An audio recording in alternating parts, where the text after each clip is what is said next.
आवास अब 3 बार हो गया हम लोग आते हुए, 3 बार, एक बार नहीं 3 बार हो गया। चौथा हम लोगों को खाना मिला। इसके बाद हम लोग 7 बजे का आए हुए हैं, अभी तक ले सब भूखे मर रहे हैं, इसी परेशान है। अभी तक ले किसी का मिला, किसी को नहीं मिला। लोकसभा चुनाव के ठीक पहले सोनभद्र के सांसद पकौड़ी लाल कोल ने जनता का विश्वास जीतने के लिए एक नया फॉर्मूला अपनाया है, लेकिन सांसद महोदय का फॉर्मूला उन्हीं के गले की हड्डी बन गया है। दरअसल सांसद महोदय ने सोनभद्र की जनता में अपनी पैठ बनाने के लिए लोगों को आवास दिलाने की मुनादी करा दी। फिर क्या था, आवास मिलने की भनक जब लोगों को लगी तो सैकड़ों की संख्या में लोग सांसद के कार्यालय पर पहुंचने लगे। महीनों से ये कार्यक्रम चल रहा था, हजारों की संख्या में फॉर्म भरे जा चुके थे, लेकिन प्रशासन को इस बात की खबर नहीं थी, या फिर यूं कहिए कि प्रशासन इसकी खबर लेना ही नहीं चाहता था, क्योंकि मामला सत्ता दल के सांसद से जुड़ा था। मामला तब गर्म हो गया जब सैकड़ों की संख्या में महिलाएं 2 दिन पहले सांसद कार्यालय पर आवास का फॉर्म लेने पहुंची थी और काफी इंतजार के बाद उनको फॉर्म देने से मना कर दिया गया। इस बात से नाराज होकर महिलाओं ने सड़क जाम कर दिया और सांसद महोदय के वादा खिलाफी के विरोध में नारेबाजी करने लगी। सांसद द्वारा आवास वाले फॉर्मूले से जिले में राजनीति गर्म हो गई है और बढ़ते विवाद को देखते हुए प्रशासन ने भी चुप्पी तोड़ते हुए अपना रुख साफ कर दिया।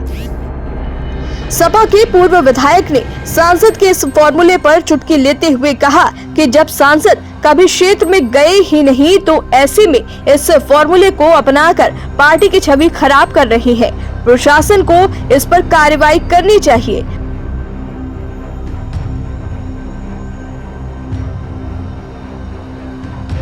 क्योंकि 5 सालों में कोई काम हुआ नहीं, विकास का काम हुआ नहीं, सामाजिक सरोकार से जुड़े मुद्दे पर जब नज़र आए नहीं, तो अब जब चुनाव महज कुछ ही महीने बाकी रह गए हैं तो इस तरह का फिर एक बड़ा धोखा।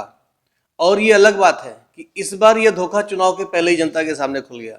ये तो इतना बड़ा धोखा है, सांसद या विधायक या किसी को भी कोई राइट ही नहीं आवास का फॉर्म भरवाने का। आवास की जो प्रक्रिया है ये ग्राम सभा के माध्यम से लाभार्थियों का चयन किया जाता है, फिर उसे संबंधित ब्लॉक में भेजा जाता है, फिर उसके बाद परियोजना निदेशक के पास संस्तुति के लिए भेजा जाता है। तत्पश्चात वो सभी आवासों का सत्यापन होता है। ये प्रक्रिया है, फॉर्म की कोई प्रक्रिया नहीं है। और इतने बड़े पैमाने पर जिला मुख्यालय पर इस तरह की धोखाधड़ी हो रही है और मुझे आश्चर्य इस बात का है कि प्रशासन भी बेखबर है और जानने के बाद मीडिया के माध्यम से मौन है। इस पर तो कार्रवाई होनी चाहिए। देखिए, सांसद के कार्यालय से इस तरह के नकली और फर्जी फॉर्म बेचा जाना बेहद दुर्भाग्यपूर्ण है। मैं चाहता हूं कि और ये सलाह भी देना चाहता हूं कि माननीय सांसद जी को कि जनता का विश्वास हासिल करने के लिए उन लोगों पर FIR दर्ज कराएं जो इस तरह से उन्हीं के कार्यालय पर आई हुई जनता का शोषण कर रहे हैं, और जनता में खोया हुआ विश्वास अपना हासिल करें। एक जनप्रतिनिधि को यह बात शोभा नहीं देती। वहीं सोनभद्र के परियोजना निदेशक ने सांसद के इस फॉर्मूले की जानकारी से अनभिज्ञता जाहिर करते हुए जनता से अपील की है कि आवास के लिए किसी अन्य फॉर्मूले के बहकावे में न आए, वो अपने ही घर पर रहे। सरकारी कर्मचारी एक एक घर जाकर रिपोर्ट लेंगे, जिसके आधार पर आवास का आवंटन किया जाएगा। परियोजना निदेशक ने ये भी बताया कि आवास का पोर्टल अभी बंद है, इसके खुलते ही आवास के आवंटन की प्रक्रिया शुरू कर दी जाएगी।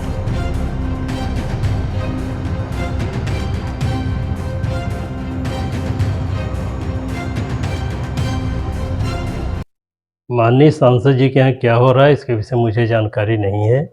जहाँ तक विभाग की बात है, अभी तक जो है आवास प्लस की साइट बंद है, इसलिए जो है कि उस पर कोई कार्य नहीं हो रहा है। जैसे ही आवास प्लस की साइट खुलेगी, सेक्रेटरी जो है कि निश्चित प्रारूप का फॉर्म है उसको लेकर के गांव-गांव जो है घर घर जाएंगे, उनका जो है कि जियो टैग करेंगे कि कहाँ पर आपका आवास बनना है और कहाँ किस पोजीशन में आपका आवास है।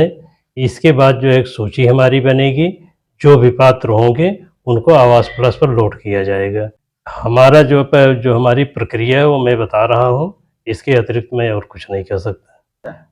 वो हमारी हमने हमारी प्रक्रिया मैं उसको बता दी है, अब उसके अलावा दूसरी कोई प्रक्रिया नहीं है। जनता से हमारा तो यही अनुरोध रहेगा कि वो अपने घर पर रहें। जब जो है कि आवास प्लस की साइट खुलेगी, हमारे जो है कि सरकारी कर्मचारी घर घर जा कर के सत्यापन करेंगे, अपना फॉर्म भरेंगे और जियो टैग करेंगे। इसके बाद ही आगे की प्रक्रिया चालू होगी। बहरहाल सांसद महोदय ने जिस उद्देश्य से इस फॉर्मूले को लागू किया था वो तो पूरा होते नहीं दिखाई दे रहा, लेकिन उल्टे ही विपक्ष को बैठे बिठाए एक मुद्दा मिल गया है।